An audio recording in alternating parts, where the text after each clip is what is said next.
Estamos de vuelta, ahora sí lo tenemos al doctor Cristian Vizcayart, que sabemos que es especialista en medicina del viajero, que es como una rama de la medicina que desconocíamos, que no sabíamos que existía y que es súper importante. Ni que hablar en esta época del año, que se vienen las vacaciones, que hay muchos que tienen la posibilidad de viajar, y no digo muy lejos, por ahí solamente cambiar de ámbito, ¿no? Ir a otra casa, ir a vivir a otro lugar por un tiempo determinado, puede afectar nuestra salud.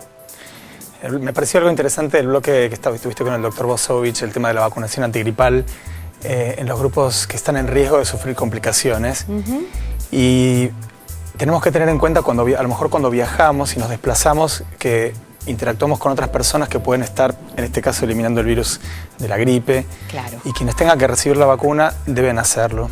Que no importa la época del año. No importa, y en ese sentido creo que podemos decir que hay vacunas, si hablamos de vacunas, que son las rutinarias, que son las que todos tenemos que tener, si tenemos grupos, factores para complicarnos con alguna cosa, claro, como las enfermedades cardiovasculares. Lo que decía el doctor, que efectivamente no vacunarse, hace que las personas tengan nuevos eventos cardiovasculares y que estos sean absolutamente relacionables con el hecho de haber tenido un cuadro de gripe, de haber tenido la infección, claro, por el virus de la gripe. Y después de unas semanas eso se complica. Sí. Eso sucedió en la pandemia del 2009. Mucha, claro, gente realmente había tenido cuadros de gripe y semanas después terminó internada con complicaciones cardiovasculares. Porque tenemos que pensar, cuando hablamos de medicina del viajero, que no lo tenemos mucho en consideración, el sentido de que no solamente somos nosotros los que viajamos, sino que hay otras personas que también viajan y por ahí tenemos el encuentro en un determinado lugar. Con lo cual, los bichos, los virus y las bacterias van mutando y se empiezan a aparecer o empiezan a encontrar un escenario que hasta ahora nosotros no teníamos. Por ende, debemos de estar atentos a ciertas cosas que por ahí vos decís, por la época del año, imposible. La verdad es que sí, puede suceder. ¿Por qué? Porque estoy en otro lugar, porque me junté con otras personas, que por ahí vienen de otro hemisferio y que efectivamente pueden tener otros bichos adentro en este momento que puedan afectarnos a nosotros. De hecho, nuestro país, que es destino turístico para gente que viene de otras latitudes, como, exacto, decís, hace que esa gente, donde está circulando, por ejemplo, ahora viene el invierno en Europa o sí, en el hemisferio norte, y esa gente puede estar trayendo el virus de la influenza. Y de hecho, este año hemos visto que la gripe está circulando un poquito más tardíamente que en la época invernal.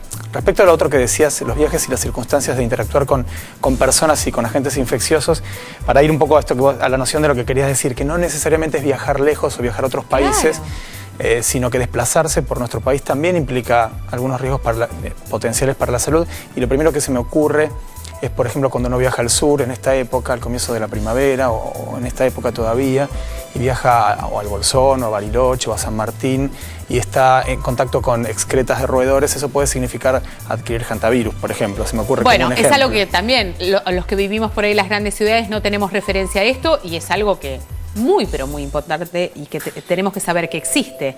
Lo mismo con el agua, ¿no? También hay como un componente con respecto al agua que hay en un lugar o en otro que puede provocar diarreas o que puede provocar distintas circunstancias. Sí, nuestro país en estos momentos, que ha mejorado bastante los estándares sanitarios respecto de otros años, hace que los riesgos para la gastroenteritis sean un poco menores. Por cierto que ahora viene el verano y también hay enfermedades gastrointestinales que también pueden o no relacionarse con viajes, pero sí, tal vez hay algunas regiones del país donde los riesgos de adquirir algunas de ellas son un poquito mayores que en otras. Por caso, si vamos de viaje al noroeste, a las, sí, provincias del noroeste, hay un riesgo un poquito mayor de adquirir patógenos como el que ocasiona la fiebre tifoidea, la salmonela. E inclusive hay personas que por vivir en un determinado lugar, su organismo se va adaptando a lo que sucede en aquel lugar. Cuando vos vas, por más de que estés absolutamente sana, te ves afectada por determinadas cosas porque simplemente no estás acostumbrada.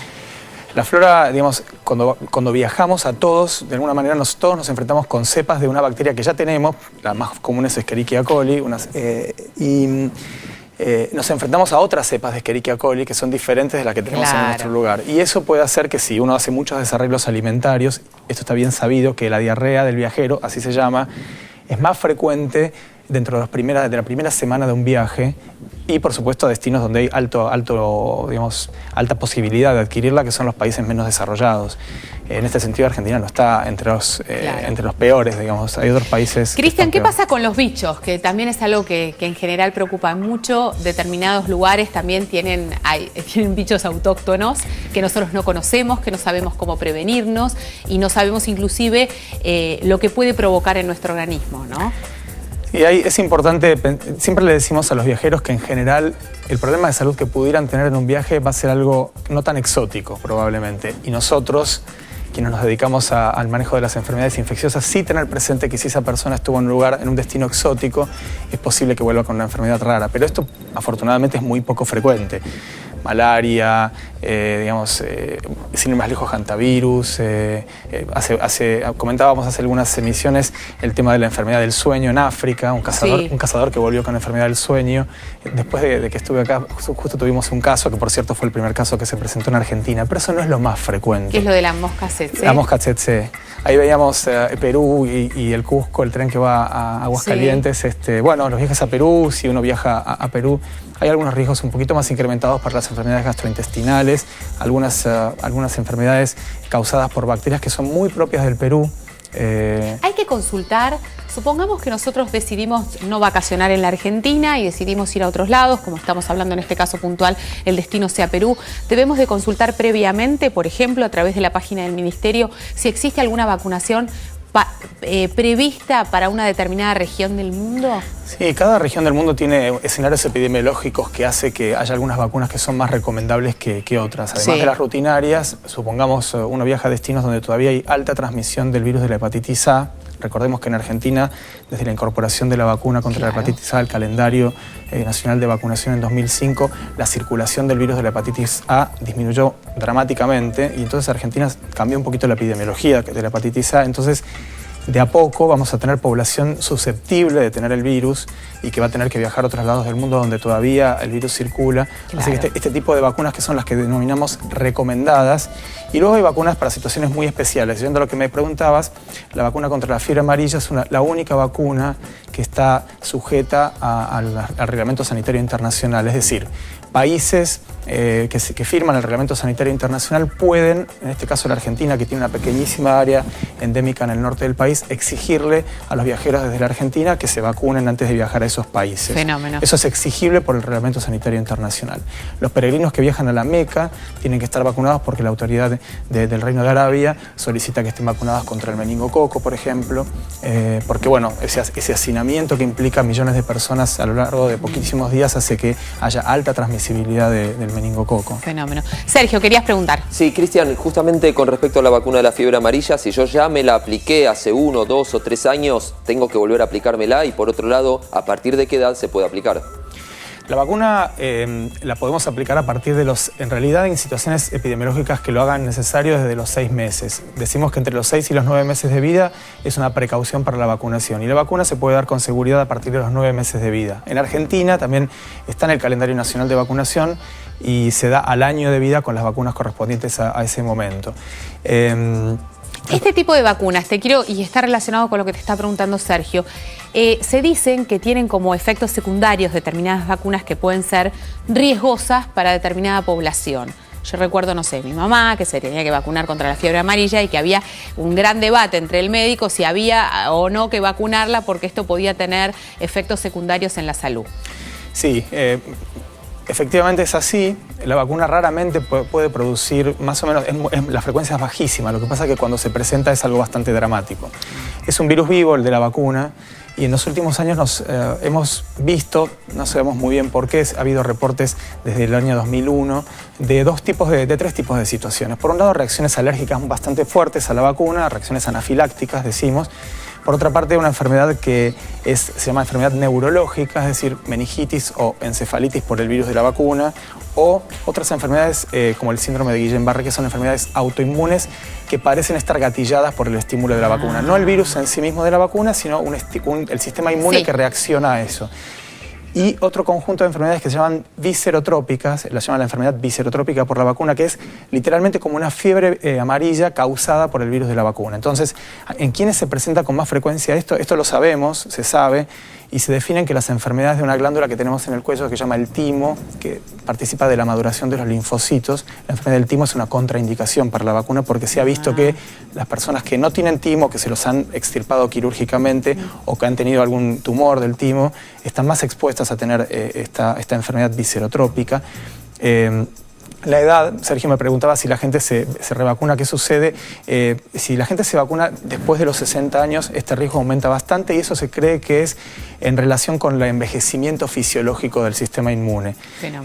Esto es más común en varones que en mujeres, ya se sabe, más o menos 3 varones por cada mujer. Sin embargo, la mayor mortalidad se presenta en mujeres.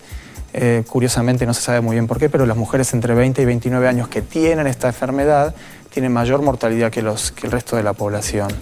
Por último, ¿qué hago si me enfermo con algo que no identifico claramente porque no es común a lo que me pasa habitualmente en mi lugar de origen?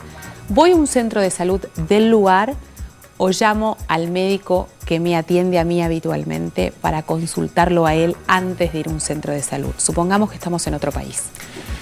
Tratamos siempre de, cuando asesoramos viajeros, desde la práctica de cada uno de nosotros, de facilitar algún canal para que esa persona se ponga en contacto con nosotros, sobre todo si son viajes de gran extensión en el tiempo. No es lo mismo que te vayas 15 días no sé, al norte argentino que si te vas un año entero a peregrinar por el mundo. Claro. Esas personas probablemente les sea más útil estar en contacto, aunque sea por correo, con nosotros y nosotros podemos ir guiándolas en la medida que surgen algunos problemas. Asesorándolas de acuerdo al centro de salud de... De todas maneras tenemos que tener en cuenta esto, que quien consulta para irse ya está haciendo prevención y ya tiene la noción de que si algo sucede, digamos, va a estar más entrenado que quien no consulta. Nosotros, quienes vemos enfermos, son quienes en definitiva no hicieron una consulta antes de viajar. Exactamente. Bueno, esto es lo que estamos aprendiendo. Estamos aprendiendo que existe esta medicina de manera preventiva y que debemos consultarla oportunamente. No cuando ya sucede, sino de manera previa. Eso es un factor muy protector. Es decir, quien consulta ya está alerta de que algo puede pasar. Ya le interesa saber a qué se puede enfrentar. Y nosotros no tenemos que asustar, sino guiar, decir, bueno, cuáles pueden ser los riesgos para tales o cuáles cosas y asesorar.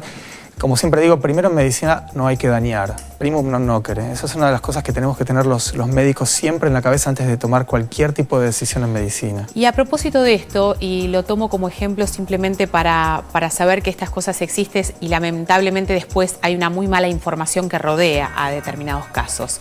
El caso de Pampita, de la chiquita de Pampita, que estaban de vacaciones y sufrió una infección, generó un estado de alarma en toda la población, naturalmente. ¿Esto tiene que ver con situaciones particulares que son propias de cada lugar o tiene que ver con un proceso infeccioso que puede tener cualquiera de nosotros en cualquier lugar? Efectivamente, hay situaciones que nos exponen a lo mejor a un riesgo extra, pero quien se va a enfermar... Se va a enfermar en cualquier lado. Exactamente, es decir, vaya a saber, no sabemos, la verdad es que hemos tenido muy poca información de cuál pudo haber sido la No, ni hablar, enfermedad. y no me quiero meter en el caso, pero sí que sirva de herramienta para pensar en que no tiene que ver muchas veces con el lugar, sino que tiene que ver con las circunstancias de cada persona. Eso, o sea, me parece importante rescatar de ese caso la importancia a lo mejor de que cuando uno viaja a lugares que no son donde uno desarrolla sus actividades todos los días, que tal vez merece una consulta, aunque sea para irnos tranquilos, tal vez no damos demasiadas recomendaciones muchas veces, pero por lo menos alertamos de, digamos, 3 o 4 consejitos con algunas cosas puntualmente. Por supuesto. ¿No? Gracias, Cristian, por haber venido. Nada, tenemos que hacer la pausa, ya venimos.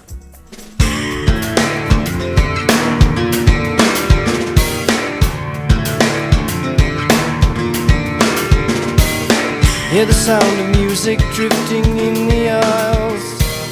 The elevator Prozac stretching on for miles. The music of the future will not entertain. It's only meant to repress and neutralize your brain.